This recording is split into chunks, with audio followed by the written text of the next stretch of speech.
DIIs और DIIs का action कैसा रहा उस पर भी नज़र डाल लेते हैं। DIIs ने कल करीब 6,650 करोड़ की खरीदारी की, वहीं FIIs ने 9,800 करोड़ की बिकवाली कल के ट्रेडिंग सेशन में की। याद रखें चाइना के बाज़ारों में अच्छा मोमेंटम दिखा है, जिसके चलते ऐसा डर है कि शायद भारतीय बाज़ारों से थोड़ी लिक्विडिटी खींची जा सकती है और कल भी ऐसा ही एक्शन दिखा। FIIs ने करीब 9,800 करोड़ की बिकवाली कल के ट्रेडिंग सेशन में की। फ्यूचर्स एंड ऑप्शंस की बात करें तो इंडेक्स फ्यूचर्स में 1700 करोड़ की बिकवाली, इंडेक्स ऑप्शंस में 13,800 करोड़ की बिकवाली, स्टॉक फ्यूचर्स में 8,800 करोड़ की बिकवाली दिखी। वहीं स्टॉक ऑप्शंस में करीब 570 करोड़ की खरीदारी कल के ट्रेडिंग सेशन में दिखी। लेकिन आज बाजार की चाल कैसी रह सकती है, ये बताने के लिए अब हमारे साथ डिम्पी जुड़ चुके हैं। डिम्पी बताएं, कल तो भारी गिरावट दिखी भारतीय बाजारों में, लेकिन आज का दिन कैसा रह सकता है? देखिए शीशा, इसका हिंट भी हमने आपको किया था और ये बात आपको सामने रखी भी थी कि देखिए आप खरीदारी भी थोड़ा करने से बचे। रीजन हमने आपको 3 गिनवाए थे। फर्स्ट रीजन था ओपन इंटरेस्ट। ओपन इंटरेस्ट बहुत ज्यादा था निफ्टी के अंदर, 6,50,000 सारा कॉन्ट्रैक्ट सिस्टम में खड़े हुए थे और ये साल के अंदर का सबसे बड़ा ओपन इंटरेस्ट कॉन्ट्रैक्ट खड़ा होकर आया था।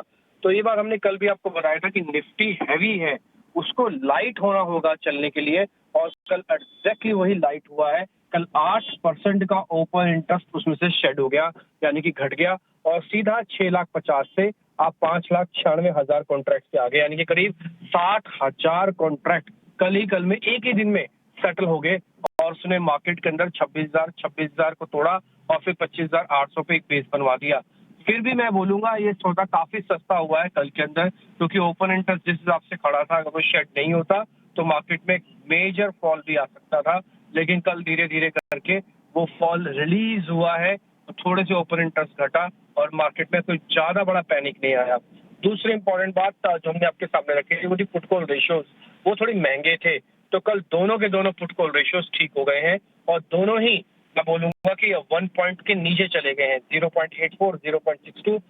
Repeat my word, bank Nifty इस समय ओवरसोल्ड कैटेगरी में आ चुका है। I repeat my self again, bank Nifty इस समय ओवरसोल्ड कैटेगरी के अंदर आ चुका है। उसके पास 2-4 चीजें ऐसी थी जो उसको थोड़ा हैवी कर रखा था, लेकिन अब वो काफी हद तक ठीक हो चुके हैं, जैसे पुट कॉल रेशियो, और उसकी पोजीशन भी काफी लाइट है।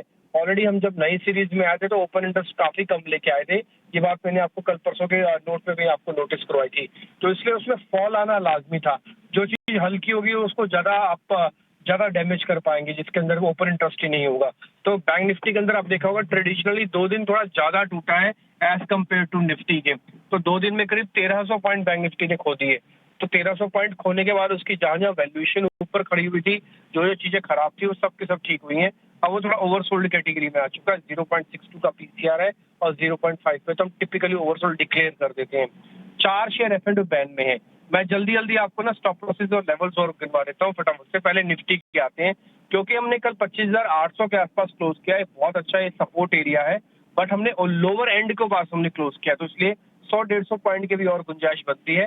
तो आप ये मान के चलिएगा कि 25,700, 25,600, 25,500 ये सारे अब 100 पॉइंट के बाद सपोर्ट है। फ्यूरियस बुल रन के अंदर बाजार कहाँ से घूमा है आपको पता नहीं चलता, तो इसलिए आप ये मान के चलिए कि 100-150 पॉइंट तक की गिरावट और है। उसके बाद निफ्टी भी शायद अपने आप को रोक लेगा, ज्यादा टूटेगा नहीं। दूसरा पॉइंट आते हैं बैंक निफ्टी पर। बैंक निफ्टी ऑलरेडी अपने सपोर्ट को अच्छे से टेस्ट कर चुका है, और अगर आप चाहें तो बैंक निफ्टी के अंदर हल्की हल्की पोजीशन 2 लॉट के एक्सपेरिमेंटल ट्रेड के तौर पर आप ले सकते हैं। इसके अंदर भी यही हुआ है। कल 53,000 का लेवल भी चला गया, तो 52,500, 52,700 का एक इंपॉर्टेंट सपोर्ट एरिया है। अब इससे ज्यादा नीचे जाना नहीं चाहिए और यहाँ से एक छोटा पुल बैक आ सकता है। पुल बैक 400-500 पॉइंट का होगा। पुट कॉल रेशियो के हिसाब से भी ठीक है। और एक और चीज, अभी आप FIs के नंबर पढ़ रहे थे शीशा, आपको सुन के भी हैरानी हो सकती है कि FIs की होल्डिंग में किसी तरह का कोई चेंजेस नहीं आया। भले कल बाजार टूटे और सिर्फ रिस्ट्रक्चरिंग का मैटर हो गया, FIs की होल्डिंग स्टिल 81% है। तो मार्केट में FIs लॉन्ग पोजीशन है, छोटा मोटा चेक एंड बैलेंसेस करना था वो मार्केट के अंदर हो चुका है। स्टार्टिंग कोई भी एक्सपेरिमेंटल ट्रेड आपको लेना है तो बैंक निफ्टी के साथ स्टार्ट कीजिएगा। बिल्कुल, तो ये तो हुई चर्चा इंडेक्स पर, लेकिन डिम्पी और एक सवाल पूछना चाहती हूँ मेटल शेयरों को लेकर। और निफ्टी मेटल इंडेक्स की बात करें तो कल पूरा मार्केट लाल निशान में था। एक अकेला सेक्टोरल इंडेक्स था जो हरे निशान में दिखा।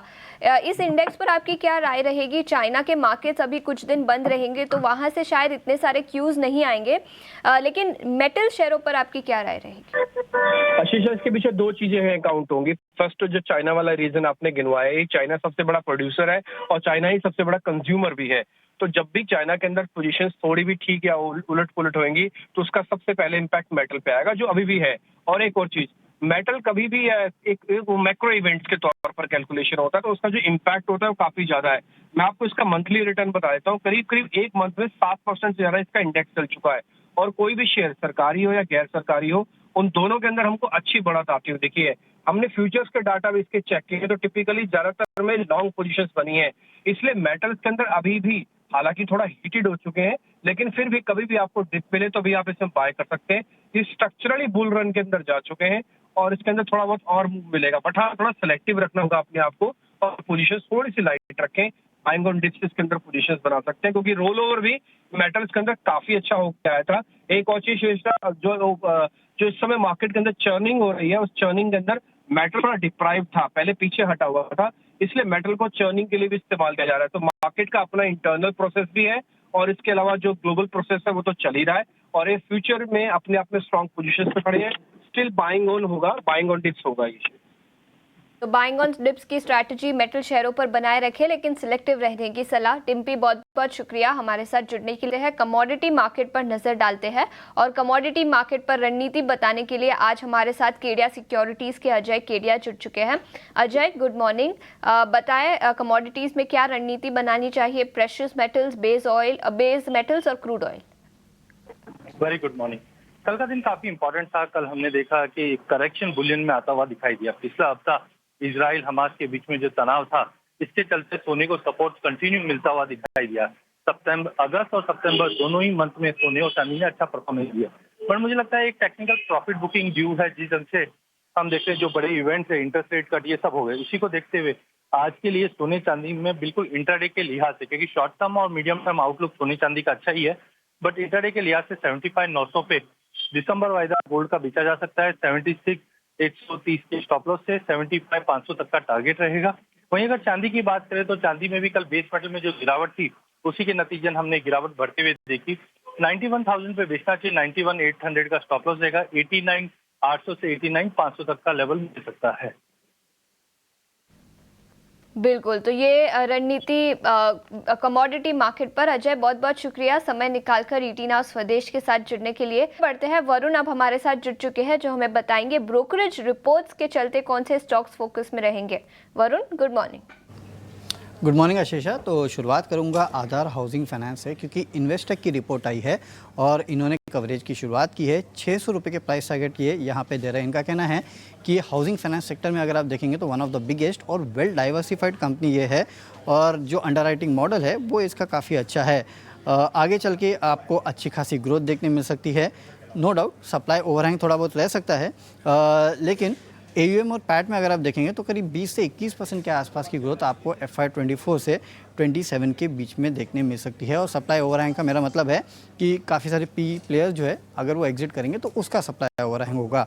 दूसरा PB फिनटेक, यहाँ पे जेफरीज का नोट है, खरीदारी की सलाह। 1800 रुपये का प्राइस टारगेट है। इनका कहना है कि जो मैनेजमेंट ने क्लेरिफिकेशन दिया, और आपने हमारे चैनल पर कल सुना भी था कि वो करीब 100 मिलियन के आसपास का निवेश करने वाले हैं जो हेल्थ केयर सेगमेंट है, तो वो एक ओवरहैंग जो है वो अब कहीं ना कहीं ख़त्म हो जाता है। और इंश्योरेंस सेक्टर में अगर आप देखेंगे तो ये एक प्रिफर्ड प्ले है इनके लिए और इसके लिए अभी भी मेंटेन बाय कर रहे हैं। 1800 रुपये का प्राइस टारगेट। मॉर्गन स्टैनली का एक नोट है और इंडियन ऑटो कंपनीज पे ये आया है। बेसिकली वोक्सवैगन ने जो प्रॉफिट वार्निंग दी है उस पे इनका नोट है।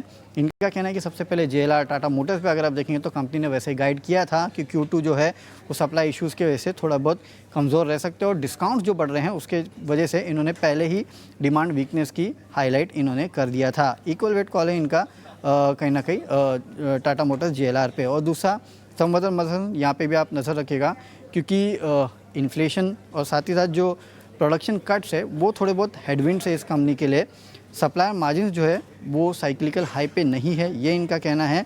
टेलविंड अगर कोई देखने मिलेगा इस कंपनी के लिए तो वो जो है नॉन ऑटोज़ में अगर रैंप अप होता है तो वो थोड़ा बहुत टेलविंड इस कंपनी के लिए हो सकता है। और यहाँ पे भी इनका ओवरवेट का कॉल अभी भी बरकरार है। बिल्कुल, तो संवर्धना मदरसन, इसके अलावा इंडियन ऑटो कंपनी, आज तो ऑटो सेल्स के नंबर्स भी आएंगे जिसके चलते कई सारी कंपनियां फोकस में रहेगी।